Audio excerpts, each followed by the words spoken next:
Hello and welcome to this video on Rune Johansson, reading number 15. I will call it up on the screen for you. That's my analyzed text. Here we are. See here, if you look at the hard copy book, reading 15, I put a lot more in the reading 15 in my analyzed text, than Rune Johansson has put. Hopefully that will be helpful.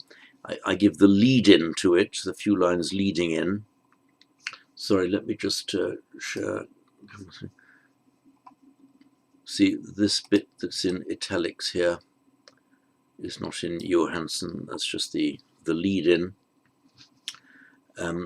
This one paragraph that I'm highlighting in grey now is as in Johansson, but that deals with the Kamadhatu, the realm of the senses, the realm of sense desires.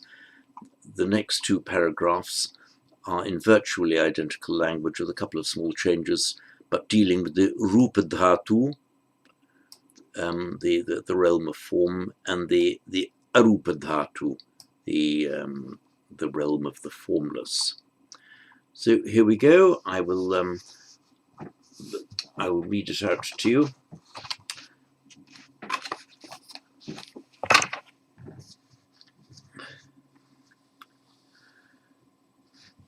Attako ayasma anando yena bhagava tenupasankami upasankamitva bhagavantam abhivadetva ekamantam nisidi ekamantam nisinoko ayasma anando bhagavantam etadavocha bhavo bhavoti bhante uchati kittavatanuko bhante bhavo hotiti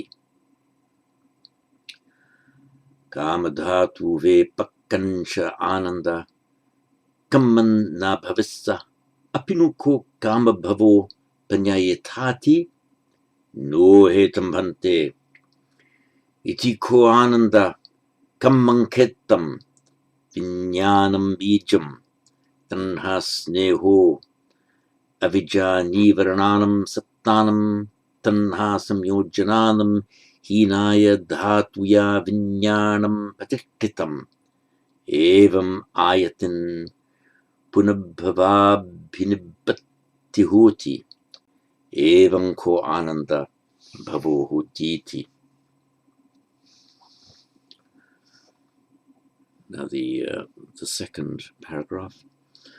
Rupadhatu ve pakkancha ananda kammanna bhavissa apinuko rupa bhavo panyayatati no hetam bhante iti ko ananda kammankhettam vinyanam bijam tanhasneho avijja nivarananam sattanam tanhasam yojananam majhimaya dhatuya vinyanam pratishthitam evam ayatim punabhavabhinibbati hoti evam ko ananda bhavo hotiti.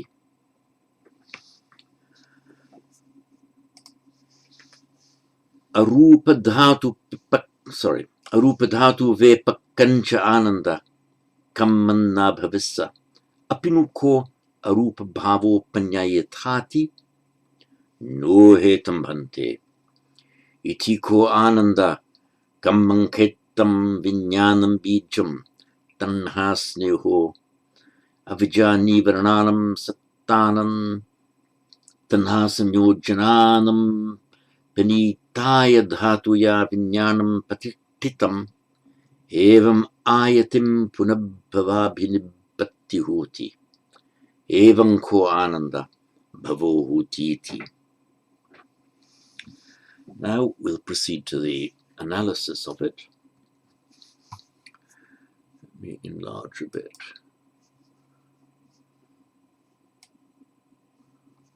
Sorry. Get my mugshot out of the way. There we are. Ata. Basic meaning is here, meaning here, location. But it's also used as a sentence starter, as introducing a new topic. Like here, on this point, let's discuss this point. Ata, atako, here. And the ko is the emphatic particle. Atako, ayasma anando. The often ayasma often translated as the venerable. But let me just get through to.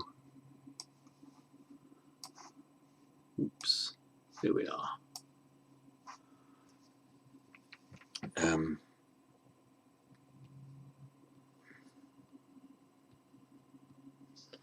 In Sanskrit, ayu,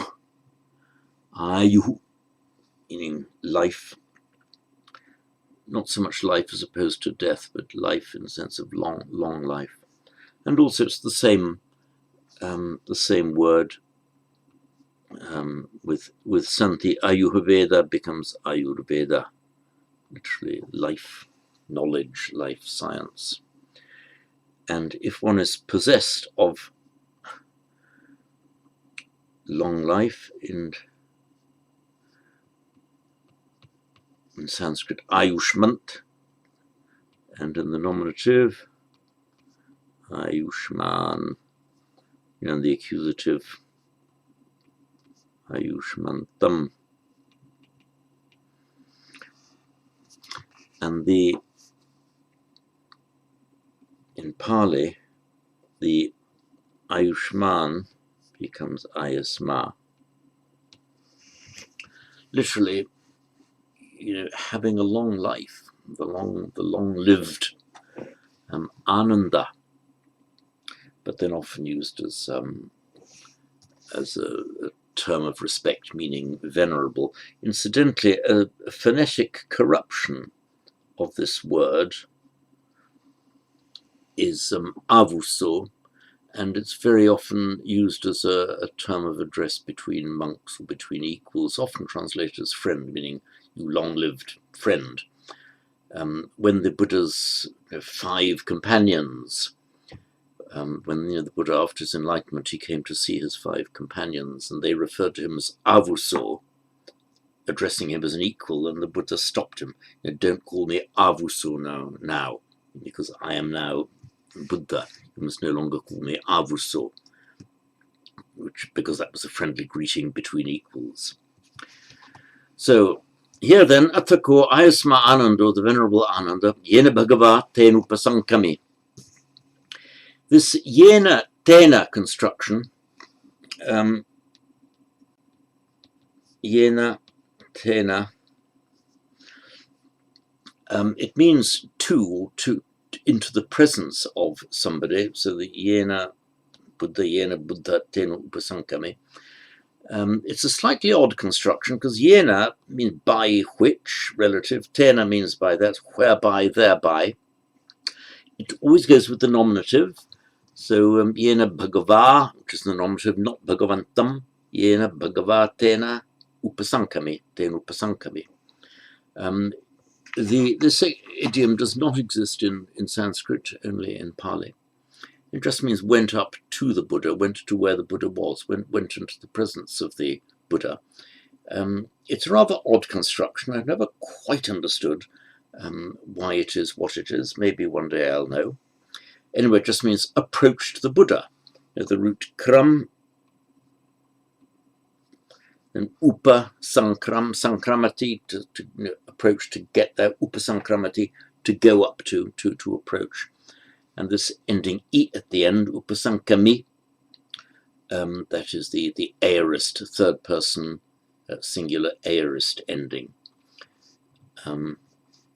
We see it also, same ending in this text, from nisid, in the second line, nisidi, and so on. He sat down. So Ayusma Anando, the Venerable Ananda, Yena Bhagavatenu Pasankami, stepped up, went forward, just approached the Buddha. Went into the Buddha's presence, approached into the Buddha's presence. Upasankamitva, having approached, that's the itva ending. As we know in Sanskrit, there would have to be upasankramya. In Pali, upasankamitva. Bhagavantam abhivadetva. This vad, to say, to speak.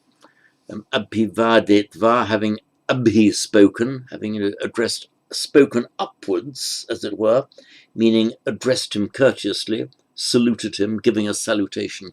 Abhivadeti.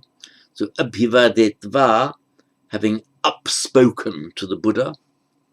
Ekam antam nisidi. From the root sad, nisidi, he sat down. Ekam antam, literally one end, one side. It's the way you, ekam antam nisidi, he sat to one side.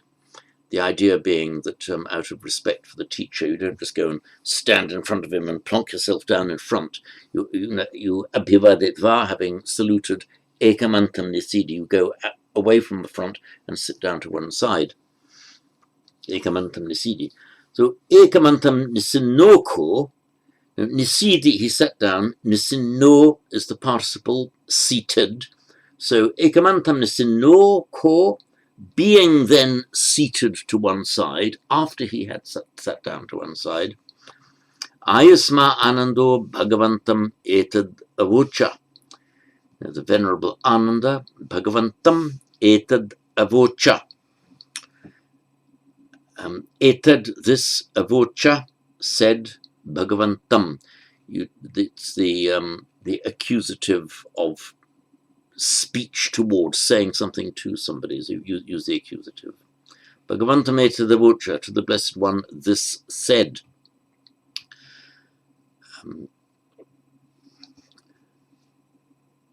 Avocha, by the way, is an imperfect form, but used as a past tense, called imperfect by the grammarians because it's grammatically, etymologically cognate with the Greek and the Latin imperfect, but it's used as just a past definite. So, etad avocha, thus this said. Bhavoti bhante vuchati. Bhava, meaning birth or rebirth or just being. The basic meaning of bhava is being. From the root bhu, to be. Our English word be is that same root. Very often used in a Buddhist context for being, meaning coming into being in the sense of rebirth, taking rebirth. That seems to be how it's used here. When you are initiating a conversation and you are saying, I am going to speak about rebirth, or I'm going to discuss this word, what it means. It's a feature of Pali that the conversation will begin with that word, bhava, but then repeated, and then ti. Bhavo, bhava, bhava, thus. Rebirth, rebirth, thus, unquote, iti, unquote. Just means that this is now the topic of the conversation that I'm initiating or that I'm asking you about. So, bhavo bhavoti bhante vuchati. Vuchati, it is said. In other words, people talk about rebirth, bhante. This is what I want to ask about. Bhavo bhavoti vuchati. This vuchati, by the way,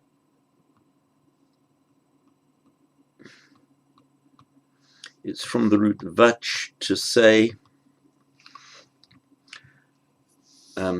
In Sanskrit, it would be, it is uchyate, from vachyate, which form does not exist, by the way, just for illustrative purposes. Normally, Vach, you make a passive with the ya and the atmanepada form vachyate.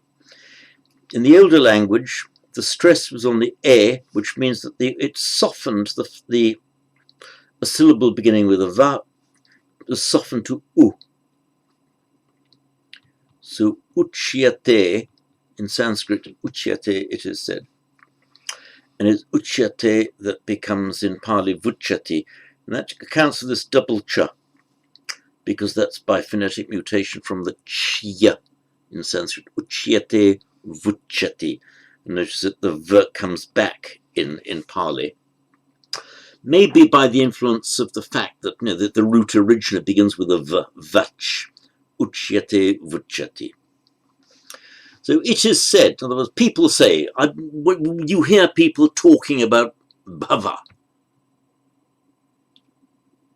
Bhavoti bhante vuchati. Kittavatanu bhante bhavo hotiti. So, kittavata, from kittavat, I think I've done a note. Have I done a note here? No. Kittavat means how much? From the Sanskrit, probably kiat tavat. Kiat. This is literally how much, that much. And in Pali, kittavat, how much. And in the instrumental, kittavata, literally it's the instrumental from the consonant stem. So kittavata, literally by how much. So by how much means to what extent, how is it that? And sometimes it can be used as a general interrogative. How does Johansson try? Yeah. To what extent? Yeah, that's fairly exact. By how much? And to what extent? That's the same question. So by how much? To what extent? Nuko. To what extent then? These are modal particles. Like then. Kitavatanuko bhante bhavohutiti. To what extent then, bhante, is there rebirth?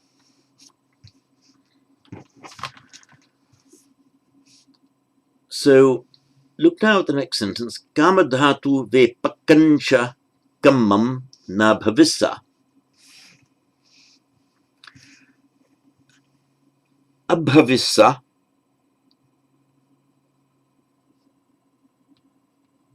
is a conditional form. From the root bhu, in Sanskrit, bhavishyati, Pali bhavissati. To make a conditional, you put the augment of the past, and instead of the ati, you just add the third person, or abhavissam, abhavissa means would be. So it's taken from the future, bhavishyati, and from that very common future stem, makes it into a past. Abhavissa would be.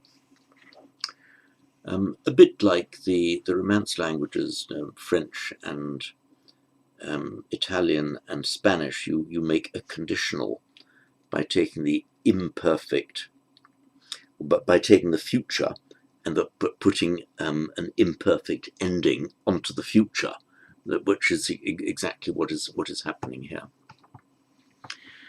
So this now is the negative of it, na abhavissa, by santi na abhavissa, meaning if there were not.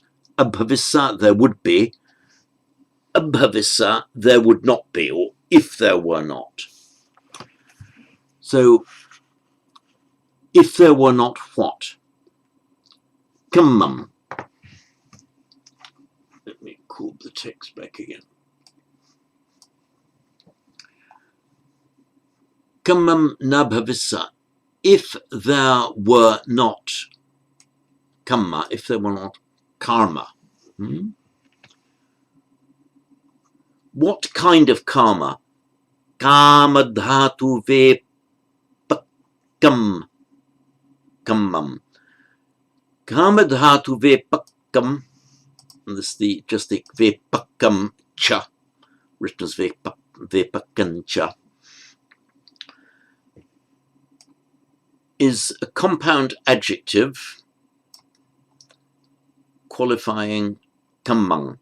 If there were not this desire realm ripening kamma, in other words, kamma, karma, that ripens in the desire realm. This word dhatu, same in Sanskrit and Pali, dhatu, it means, the basic meaning of it is an element in the chemical sense. Of course, back in those days, just 4 elements were recognized: earth, air, fire, and water. But that's basically the meaning of an element, an irreducible form of matter. But then, by extension, it came to mean realm, and particularly a kind of as in a realm of rebirth, a realm where particular categories of beings exist. So the kama dhatu, kama as in desire, sense desire. And here just the kama dhatu, either the sensory desire realm or just the sensory realm. Vepakka. So we know that the root pach, sorry, let me call up my iPad again. Pach, to cook, also means to ripen. And as very often happens, if there's a ch in the root, that will become a k in the verbal noun. Same as between j and g, yuj, yoga, and so on. So paka and vipaka, we know, is ripening, as in kamma vipaka, out, ripening out. When you're kamma, often we have modern English phrase, instant karma. But karma mostly is not instant. It takes some time for the vipaka, the ripening, to take place. Now, from this root pach,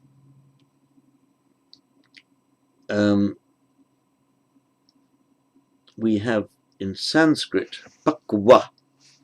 We'd expect to see cooked is pakta, which normally it is. But this pakva, the va, is an alternative suffix. It's not much used. Not that many words have it. But it's what, and it becomes pakka in Pali. And actually in modern Hindi, that's the same word that becomes pakka, meaning completely done. Because we have the phrase, pakka sahib, proper sahib. Which in Hindi, of course, is pakka with a long R at the end. Anyway, pakka means something like cooked, ripened, mature. And just as we can have vipaka, the ripening out, so we can have, as a noun, treat it effectively as if it's a past participle. But in Sanskrit grammar, by the way, pakva is treated as if it were the past participle, as an alternative form to pakta. So likewise in Pali, so vipaka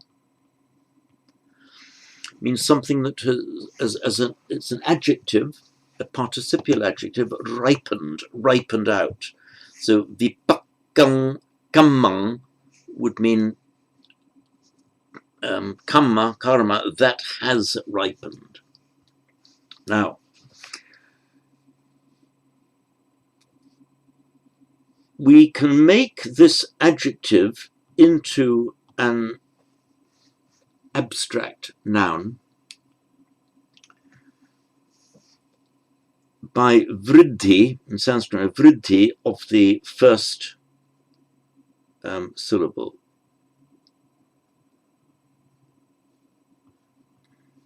So in Sanskrit, vaipakva, so vipakva, vipaka in Pali, vipakva in Sanskrit, means ripened out. You make an abstract noun of it, the fact of the ripening out, the ripeness, the out-ripening as a noun. So, kamma vaipakva means the karma ripeness.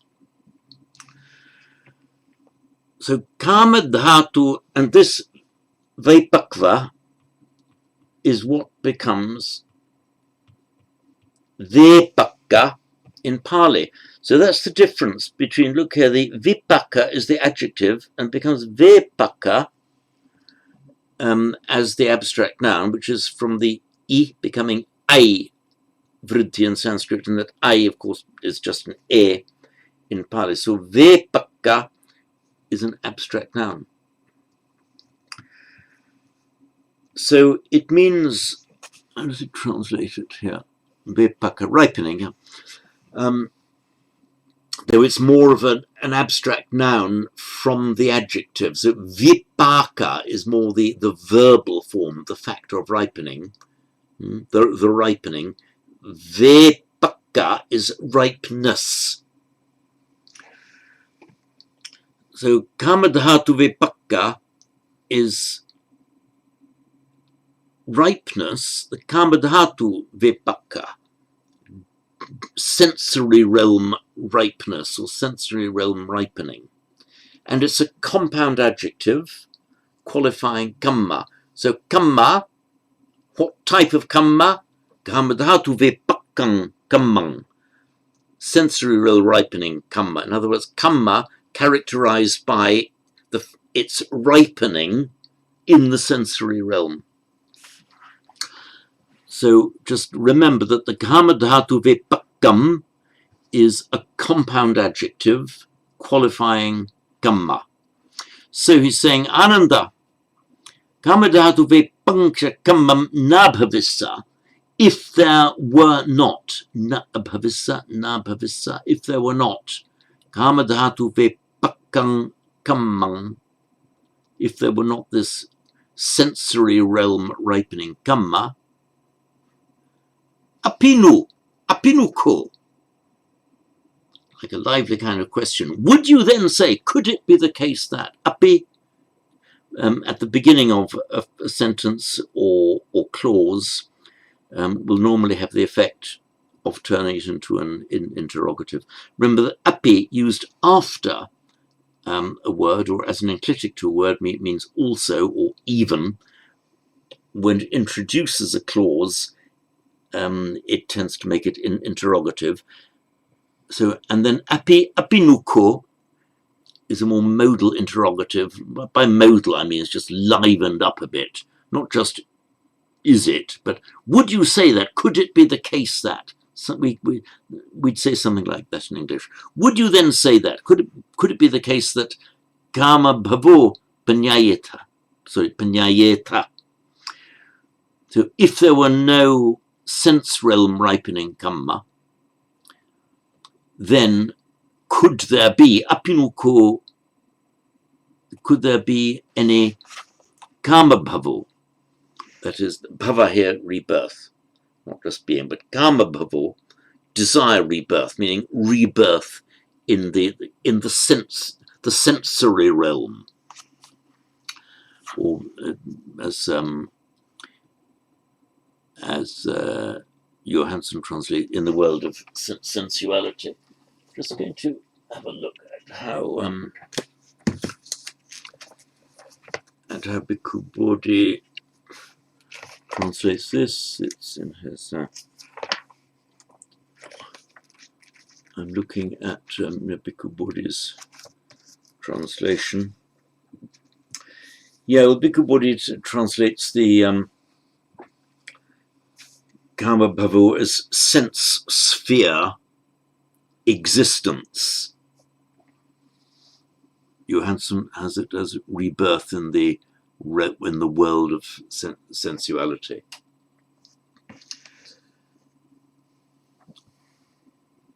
Panyayeta,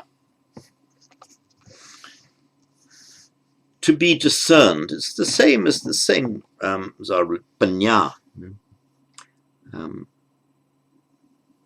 There we are. Panya, from the root, our well-known root nya,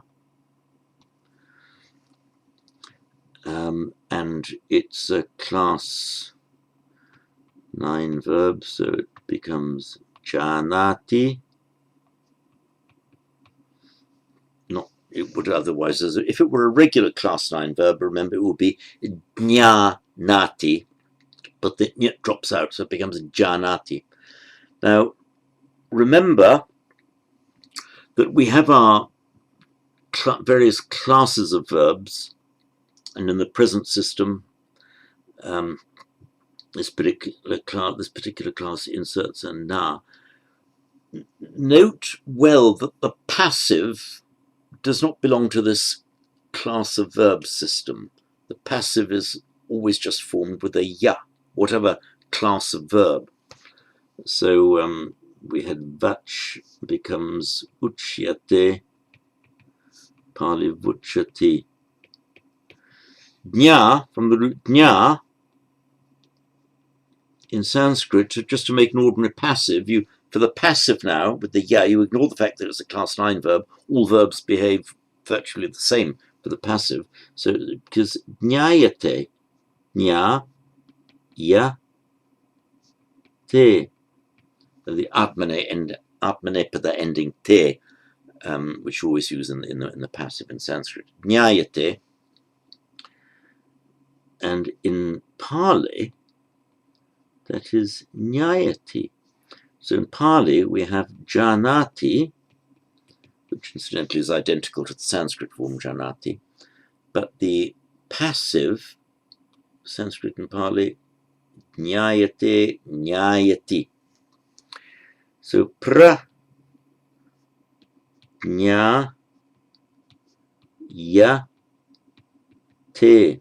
So prajna, yes, prajna is often translated as wisdom, but just discerning something, not just knowing it as a sensory input, but understanding it, discerning it, knowing about it. And in the passive, it's prajnayate, and in Sanskrit, and panyayati in Pali. Now, that's the indicative. If we want to use the optative form, in Sanskrit, prajnayeta, this is the passive. Prajnayeta, passive optative. And in Pali, panyayeta. In Sanskrit, an unaspirated T verb, but it's an aspirated T in Pali. Panyayeta, would be discerned, might be known. And that's what we've got here. Apinuko, could it be the case that Kama Bhavo, the rebirth in the sensory realm, or how Bhikkhu Bodhi put it, sense sphere existence, be discerned, known about, panyayeta. This is the panyayetati. And the final panyayeta is lengthened to a before the following t. And that's a regular grammatical feature, always happens. No hetam bhante. No hi etam. Not indeed this. No hetam. Not indeed this. That's very frequently, you see this in the dialogues between the Buddha or the Buddha's disciples and people that they're talking to. They ask a rhetorical question. If the answer is clearly no, they say, no hetam, no, that could not indeed be so. Itiko Ananda. Thus Ananda. Iti, use of iti, as you know, it often means unquote, translated as thus, but used as an unquote. Sometimes it's used normally in a sentence like this, evanko, you'd expect to see more commonly, but you can use itiko as here. So itiko ananda, thus ananda, in the same way, itiko ananda, in the same way. Kamang ketam. Let me cool back my, here we are. Kamang. So kamang ketam. Again, this is an equational sentence, leaving out the is. Kamma is the field. Kamang ketam. You could equally say kamang ketam bhavati. Kamang ketam hoti. So kamma is the field. And this is agricultural analogy here of how things are grown, how things come into existence. Kamang ketam. Vinyanam bijam. So consciousness, Sanskrit vijnana, vijnana, as word discriminatory knowledge, knowing one thing from another. Consciousness, vijnanam bijam. So vijnana, consciousness, is the bija, is the seed. Same in Sanskrit and Pali. We have expressions like a bija mantra, a seed mantra, a seed syllable, particularly in the Tibetan tradition, bija. Tanha, sneho. And tanha, thirst. Let's just look again at my iPad. Here we are. Pali tanha. In Sanskrit, it's trishna, which actually is cognate with our English word thirst. Trishna, thirst. It's the word used for craving. So tanha sneho. It's very rare for any Pali word to begin with an S followed by another consonant. Here it looks like a very direct borrowing from Sanskrit. And Pali you can also have sineho, because they don't quite like sneho. Sineho. Sineho, sni. The root sni means to be attached to something in the sense of glue, something viscous or sticky, attachment. But then it becomes to mean attachment as in love, as in affection and love, affection between friends, husband and wife, parents and children, is often referred to in Sanskrit as sneha. And then by further extension, from the stickiness, the idea can mean oil or moisture.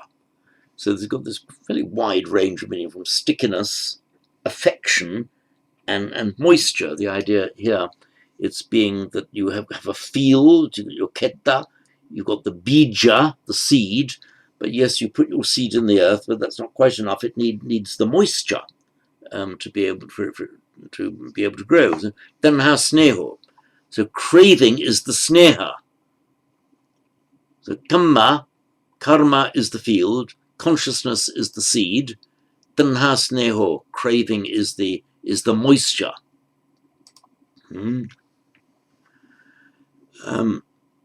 This sentence now, last sentence of this paragraph, avijja nivarananam stanam tanha samyojananam hinaya dhatuya vinyanam patittitam. Actually, we could even put a full stop here. So,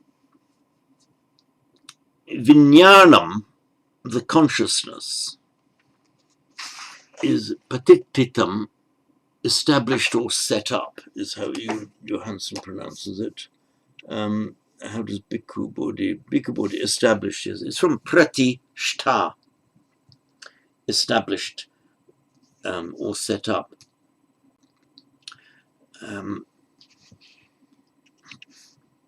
From the, back to iPad again.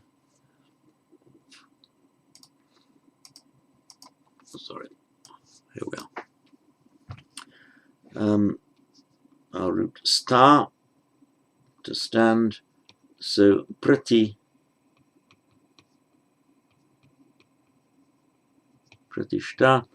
As usual, with the I in the same word before an S, it changes a S to a sh, and that also has a retroflexing effect. So pratistha, by regular sandhi in Sanskrit, becomes pratishta, and that is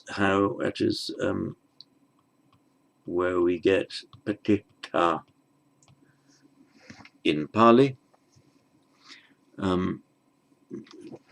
You can have it with or without the subdot in Pali. It's written without here. So patita, and the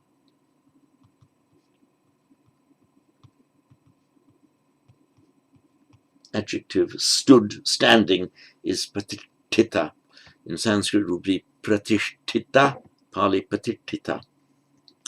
It's the root sta, to stand, with this prefix prati, Pali pati or prati, standing with regard to. So it's established in a certain place. Not just standing, but it's standing, but with regard to its surroundings, as if standing, that's where it belongs. Pratishta stands with its surroundings. It's established there. So, Vijnanam patithitam, the consciousness is established. Whose consciousness? Of beings. Right, so satanam, of beings, vijnanam patithitam, the consciousness is established. Which beings? There are two compound adjectives. This is the genitive plural, of course, satanam. Two compound adjectives, avijja nivarananam and tanhasam yojananam. So avijja nivarananam, tanhasam yojananam, satanam, vijnanam. Vijnanam, of course, is not a genitive plural, it's vijnanam, it's an ordinary nominative singular. So the consciousness of these beings, which beings? Avijja nivarananam. Nivarana. I've done a separate note on this down here. Here we are, nivarana.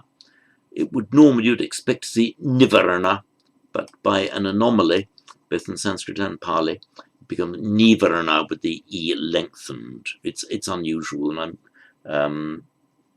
you'd normally expect it as a short ni. It is attested by Monier Williams with an E, short E, and with a long E. It is highly likely, I would say more likely than not, that the anomalous form nivaranam, attested in Sanskrit, is an importation back from Pali into Sanskrit under the influence of later Sanskrit, where some Paliism, the Buddhist hybrid Sanskrit, where some Paliisms came in. So, vrit, to cover or to ward off. To ward off. It's actually cognate with our English word aware, as in a weir in a river, because a weir holds back the water, so the water flows over the top of it, but it holds back the main flow along the river bed. So nivarana is then with the ni, meaning in or down. It blocks you down, it hinders or obstructs. So that's where you get it. Nivarana is a hindrance. So is the vijnanam, sorry, here we are. The vijnanam, the consciousness, satanam, of beings, who are avijja nivarananam, who are ignorance hindered, or who have, it's a possessive adjective, a possessive compound adjective, bahuvrihi, who have avijja as their hindrance. So ignorance hindranced beings, tanhasan yojananam, and the construction of tanha sanyojananam is exactly the same as the construction of avijja nivarananam, the genitive plural of craving fettered, tanha sanyojananam satanam, of craving fettered beings, of beings who have craving as a tanha, as a fetter, sanyojana. Again, sanyojana, yojana, from the root yuj, meaning to yuj yoga, union, joining, Latin junction, English word junction, join, yuj. A sanyojana, one of the meanings of sanyojana is a fetter, because it's something yuj, it binds you to something else. It involuntarily joins you. Sanyojana binds you. It's used as a fetter. And here in this compound adjective, if you are tanha sanyojano, it means you are craving fettered. You have craving as a fetter. And here, of course, in the genitive plural, to agree with the genitive plural noun satanam.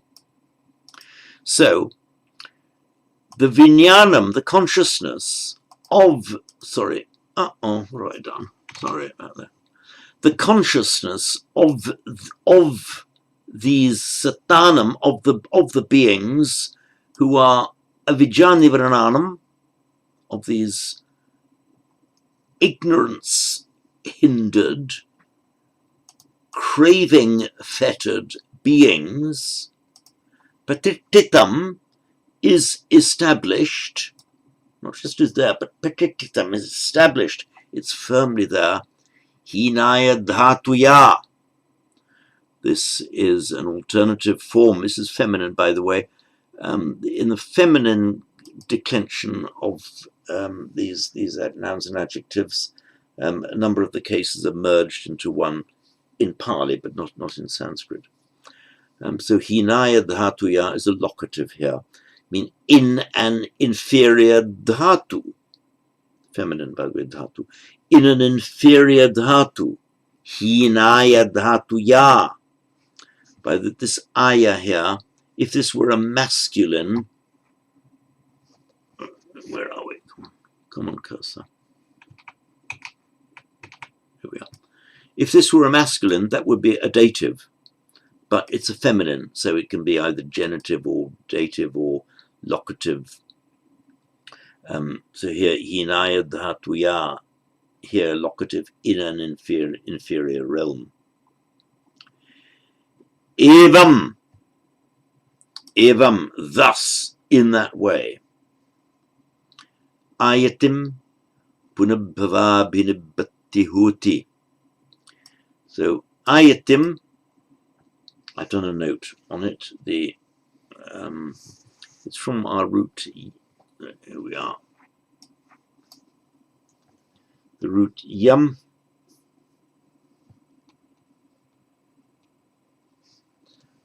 Of, to draw, pull, stretch, restrain. The idea is exerting force against something. So ayam, either to stretch in, can mean to restrain in, or to stretch out. For example, in pranayama, the control, the ayama of the breath, pranayama.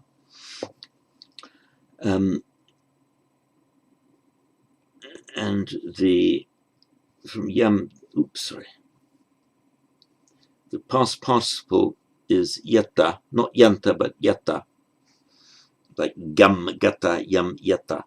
So ayata, and you make a verbal noun out of it, the ayati, literally the stretching. And the idea is it's the stretching of time, but specifically the idea of the stretching of time into the future. This is how it is now.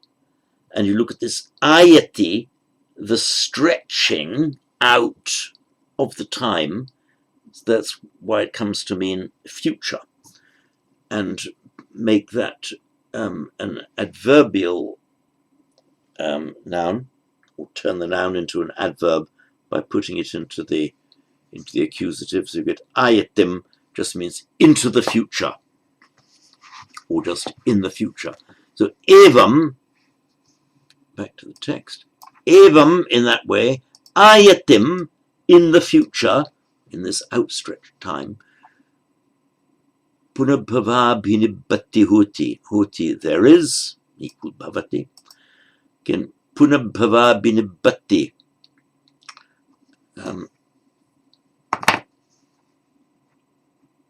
Back to iPad. Why this double B? In Sanskrit, punar, it's punar again. Punar bhava. Literally, again being, coming into being again, rebirth. And in Pali, the R and the B becomes regularly punabhava. Punabhava, literally, again being, coming into being again. Abhinibbati hoti. Punabhava abhinibbati hoti. Abhinibbati.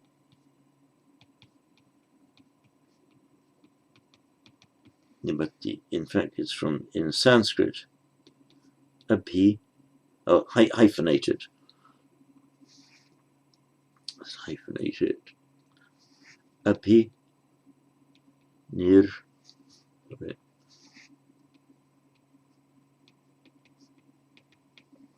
Abhinirvritti. The root is vrit, which means to roll along. Just, life rolls along. Shivam vartate. It's Atmanepada class 1, so in Sanskrit is vartate. You can have vatati in Pali. Vatati, rolls along, proceeds. This vrit, it's we see it in Latin as vert, to convert, to turn around, to revert, to turn back, to invert, to turn upside down. This nirvritati then, nirvrit means to roll, nish, by Santi, nirvrit means to roll out, or just to be produced. You can roll out a new program. You produce. You bring it out into existence. You make it public. In modern English, so nirvartati, and in Pali nibbatati, means it rolls out. It is produced. It happens. Now, with the prefix abhi, meaning on top of, the abhi nibbatati, and the verbal noun just abhi, in Sanskrit abhi nirvritti, in Pali abhinibbati, which is what we've got here, abhinibbati, just means being produced, rolling out, abhi, on the back of something else. So it's produced in consequence of, or on the back of something else. So evam, in that way, ayatim, in the future, abhinibbati, there is a production, there is an occurrence of what? Punabhava, of again being. So evam ayatim, thus in the future, punabhava bhinibbati hoti, there is the again being production. There is the production of rebirth. How does Bodhidhamma, it's not Bodhidhamma, Bhikkhu Bodhi, he translates the production of renewed existence in the future. Yeah. Ayatim punabhava bhinibbati hoti. Evanko ananda bhavo hotiti. In that way, in just the ko, in just that way, in just that same way. Even more emphatically, we have the phrase evam eva ko, in exactly that way. Evam ko means pretty much the same. So evam ko ananda bhavo hotiti. That comes from variant reading.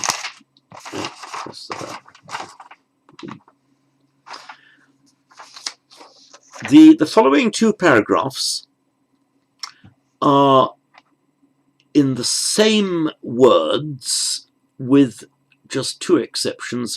In the analysis here, I've just dealt with where the words are different. So instead of kamadhatu, we have rupadhatu, form realm. I won't go through it in detail, exactly the same as the others, but for these few words. Rupa bhavo, yeah, form sphere or sensory, form sphere existence. Majjhima, middling. And this is in contrast. We've got the hina, hinaya dhatuya, inferior. And we've got the majjhimaya dhatuya, middle level. Also means, the Majjhima Nikaya. It's cognate with our word medium, in the middle. And the other end of the scale, the top end of the scale, is pranita, pranitaya dhatuya, the superior, preeminent realm. So, and these three words, by the way, you often find together in a series: hina, majjhima, pranita, as inferior, middling, superior. So, again, avijjana nivaranam satanam tanahasam yojananam, as before. Majjhimaya dhatoya vinyanam patittitam. Their consciousness is established in this middling realm of the rupa dhatu. And likewise, identical paragraph, but for these different words, arupa dhatu, the rupa dhatu, the form realm, the arupa dhatu, the formless realm, the realm without form, and the arupa bhavo, the formless sphere, or just formless existence, formless sphere existence, and it's panitaya, superior. This panitaya, get my iPad up, here we are. Panita. It's from the root ni, meaning to lead. Vinaya, originally it meant leading away, but meant holding back, restraint, the vinaya, the rules of conduct. So ni, pra, forward, prani, to lead forward. And in Sanskrit, pranita, subdotted n because of the ra, pranita is something that is brought forward, brought to the front. It's also used, for example, the idea of hospitality towards guests, giving your guest the best of what you have. It's often used for the best food, the best delicacies that you have available for the guest is your pranita, because that is that which you, pranayasi, that which you lead forward, bring out for the guests. So this pranita, that which you bring out, the best that you have to produce. That is how, by extension, it gets this meaning of the preeminent, the best that's available. The pranita in Sanskrit, and of course becomes pranita in Pali. Right, so that concludes this video on Reading 15 Johansson. Thank you.